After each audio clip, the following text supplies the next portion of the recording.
Welcome to the warm-up presented by Ford. I'm Chris Miles. That's the Hall of Famer, Isiah Thomas. Show me some love. What's happening? That's the big man, Brendan Haywood. Pass it down. Yes. This is the first high-volume night of the NBA season, 11 games. We begin our show with a 7:30 game between the Philadelphia 76ers and the Boston Celtics. Let's head out to the Wells Fargo Center in Philly. The last time we saw Joel Embiid, he was shedding tears over Kawhi Leonard's Game 7 game winner.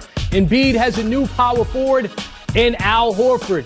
The Celtics also added Kemba Walker in the offseason. Horford will face his former team in his first game with his new team. Here's the All-Star on his new situation. It's one of those things that is right to it. You're facing pretty much everything that you were a part of before, and I've thought about it, but I'm just excited to get the season started finally.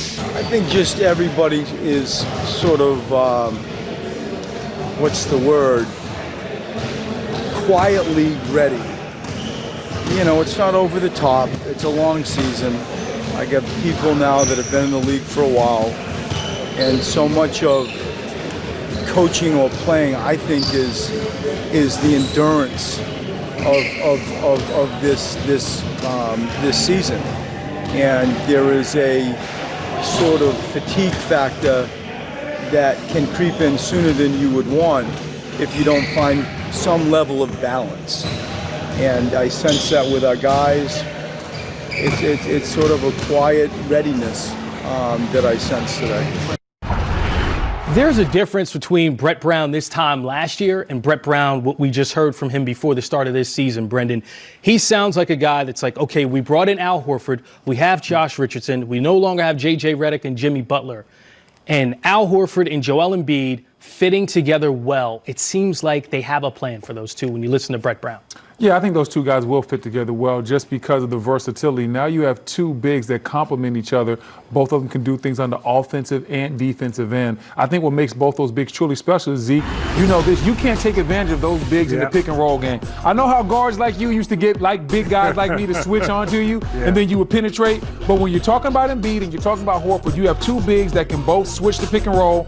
Both bigs complement each other because they give each other space and they can shoot the three-point shot. Embiid does not have to hang around on the perimeter. He can now go inside. They can play the high-low game. Then at the same time, Al can cut. Al's a very smart basketball player. And then when they have a mismatch, they can feature Al on the block as well and have Embiid take another position. So I think it's very unique that you have these two bigs. They're more traditional bigs than the stretch fours that we see nowadays in the game. But at the end of the day, I think it can work, and I think it's going to work for Philly. I like their chances this season. I agree with you. And you're absolutely right. Those kind of bigs that can move. As a guard, I hate it when they switched out on me because they can cover up space. And not only could they cover up space, but every time I take one dribble, right, they didn't have to move because they were so long. So I need to take 2 to 3 dribbles to they one step to get away from them. They're big, they can move, and I think this is the type of team that fits Coach Brown's coaching personality also. Isiah, you always had the ball in the end-of-game situations. That was Jimmy Butler's role on this team last year. Joel Embiid took a step back, said, hey, Jimmy Butler's our closer. He's not there this year. Who do you think on this team is going to have the ball in their hands in those clutch situations? I've said this before. If Ben Simmons becomes a better foul shooter, if he becomes a better foul shooter, then he is the ideal closer because A, he can get other people a shot. He's big enough where he can get his own shot, and then he can make a play for somebody else. However, he's not a good foul shooter, but if he's improved this year at the foul line, he's your ideal person at the end of the game to have the ball in his hands. Again, because he's a mismatch in the post, he's a mismatch on the perimeter, and if he can make a free throw, he can get other people open. But Zeke, are you worried about his... I said if. Even outside the free throw shooting, I'm worried about his ability to close because he doesn't have a scoring area yet, doesn't have a go-to move. I'm not one of the people that believes he has to shoot a bunch of threes to be successful. I played against guys like Dwayne Wade in his prime, and he didn't need a lot of threes. But Dwayne had a scoring area. He had step backs, up and unders, post game. Everything in that mid-post is what it took to be successful. He had a dominant scoring area. I'm not sure if Ben Simmons is ready just yet because I haven't seen it. I'm hoping that he shows it this year, but until he proves he has a scoring area, I think they're going to have to play through Tobias Harris or the big fella Embiid inside. Yeah, I believe they have to play through those guys also. But again, the ideal person, person, if he can become a better foul shooter, he's the person that you want with the ball at the end of the game, controlling the situation, because you just said if he had that ideal scoring area, he's averaging 17, 18 points, and he doesn't have that ideal scoring area. But if he's developed that all over the summer, which we hope he has, if he's developed that all over the summer and he comes back with any type of foul line game, he's going to be similar to what Magic Johnson was. Magic Johnson did not have a great perimeter outside game, but what Magic Johnson was, he became a great foul shooter. And because he was able to get to the line 7, 8 times a night, consequently, he was their ideal guy to have the basketball at the end of the game. We need Instagram Ben Simmons. The guy I saw on his Instagram page, he was getting it done this summer. So Instagram Ben Simmons has to come ready to play for the 76ers if they're going to go ahead and represent the Eastern Conference in the finals. With his Instagram defenders. Yes. Instagram Ben summer Simmons defense is certainly a can you get me a bucket guy. Yeah. All right, and we know that's exactly what Kyrie Irving was. We know that's what Kemba Walker is now for the Boston Celtics. So when you look at that trade-off in the sense of bringing Kemba Walker in, but also having Marcus Smart, having Jason Tatum, Jaylen Brown, and Gordon Hayward, who's a season healthier, coming back, do you like their group of guys being wing and guard heavy as far as their talent is concerned? I really like their group of guys. I like their talent. But more so than anything, what I think we're going to like now is their chemistry. Last year, they had talent. Talent wasn't the problem, but they definitely did not have the right chemistry in terms of being in that locker room. And Brendan, I think right now, this may be the best chemistry that they're trying to have with stars and superstars on their team. Last year, there was a definite split between the older guys and the younger guys. The younger guys had went to the Eastern Conference Finals the year before, and they got used to sitting in first class. When the older guys came in, they tapped them on the shoulder and said, hey, young fella, that was cute, but it's time for you guys to go back and sit and coach. Younger guys didn't like that. They didn't want that. They fought it. You could tell the chemistry was off all season long. I agree with you, Isiah. This team had talent last year. They have talent this year.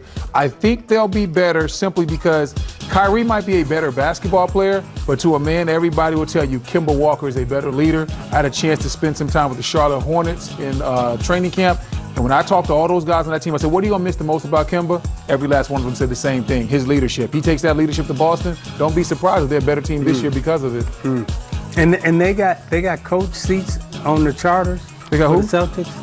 They got coach? Yeah, they got coach seats on the charter for the Celtics. Yeah, they got them in the back by the bathrooms. They got different kind of charters now. Yeah, they got them in the back. Those guys got used to they got used to flying private, man. They put them in coach. We're going to figure out who's flying private, who's in first class in the Eastern Conference. That's our poll question of the night. Who will represent the Eastern Conference in the finals? The Bucks, Celtics, 76ers are your choices. Hit us up on Twitter, and we'll show you the results at the end of the show.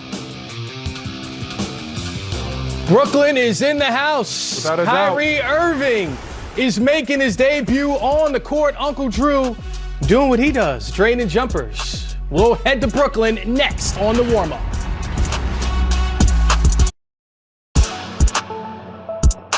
The warm-up is brought to you by Ford. Built Ford proud. Last year, the Brooklyn Nets were one of the biggest surprises in the league. They won 14 more games last season than they had the previous year. Tonight, they host the Minnesota Timberwolves in the first game of the 2019-2020 season.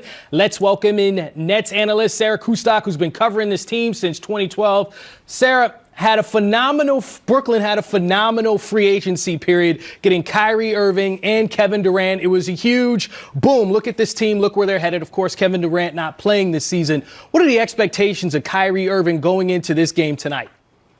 You know what? I think it's one of those situations of where Kyrie, of course, decides to come back to Brooklyn, a variety of reasons. But a big part, he said he wanted to come back and play at home. Grew up in West Orange, New Jersey, not far from here. And Kenny Atkinson spoke just a little bit ago when he said, I want to make sure that Kyrie Irving isn't trying to do too much. It's all about a collaborative effort with these guys, the balance of the team. But we've had an opportunity to see him throughout the course of the preseason, missed a few games with those facial fractures. But he's an elite level talent, Chris, and that's why how he fits with this team, the chemistry that they continue to build is going to be something to watch out for. But they spent a lot of time together this summer, and of course Kyrie, I can imagine, is going to be very excited to finally tip things off.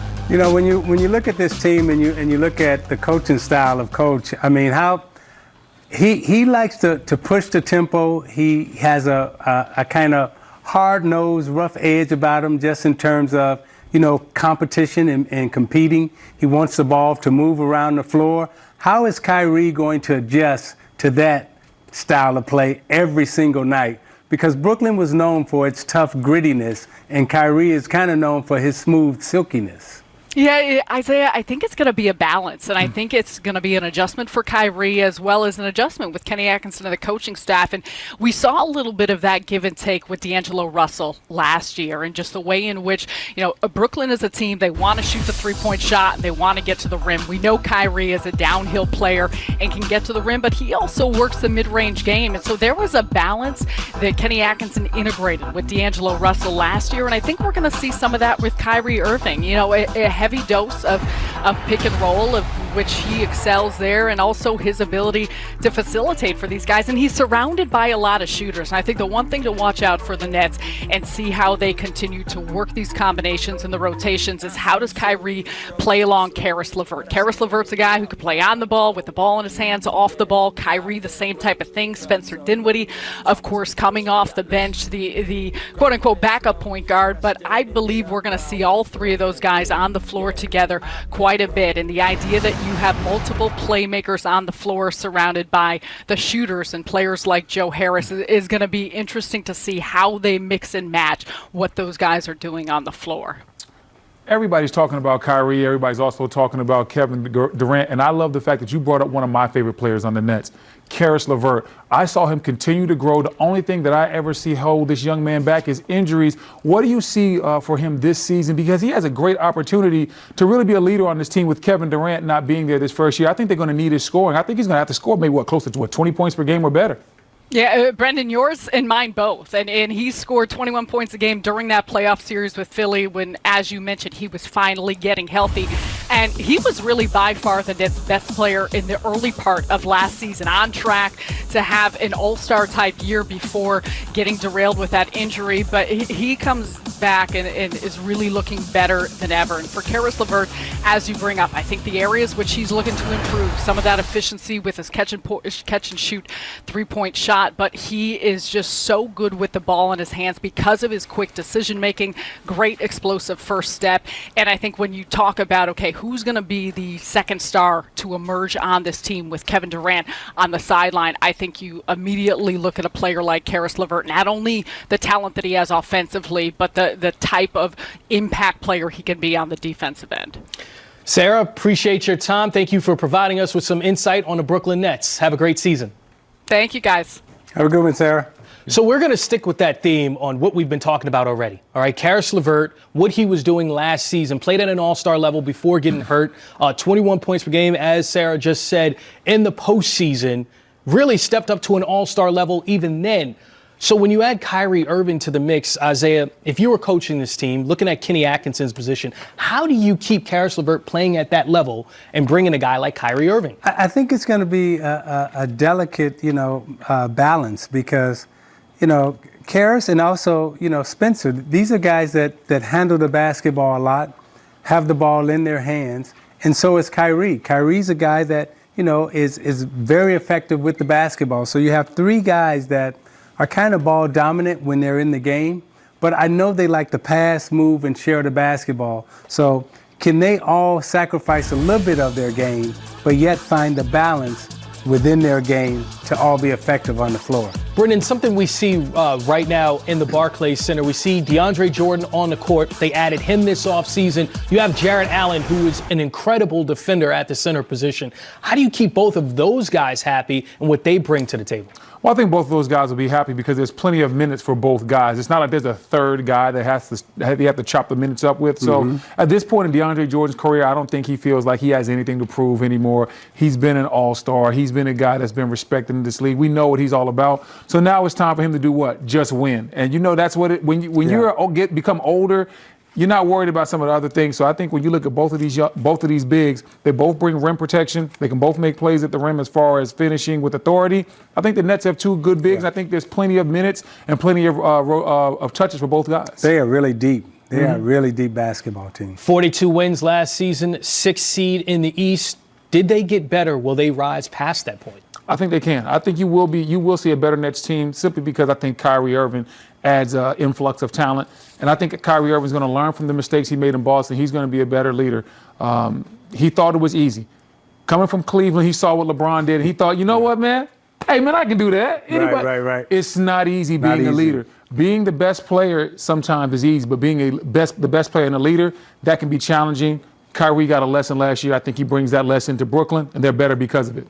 Speaking of LeBron James, he and Anthony Davis, they had a rough go at it in the first battle for Los Angeles on